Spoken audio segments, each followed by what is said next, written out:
আসিবে সিংহায় দিলা হাত, আর সিংহাসনী মর্তেতে বাজিয়া উঠল ঢাক।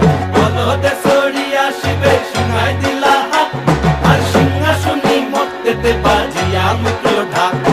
শিবের সনে কার্তিক গণেশ লক্ষ্মী সরস্বতী, শিবের সনে কার্তিক গণেশ লক্ষ্মী সরস্বতী। আশ্বিন মাসে বাপের বাড়ি আসেন ভগবতী। আশ্বিন মাসে বাপের বাড়ি আসেন ভগবতী। বলো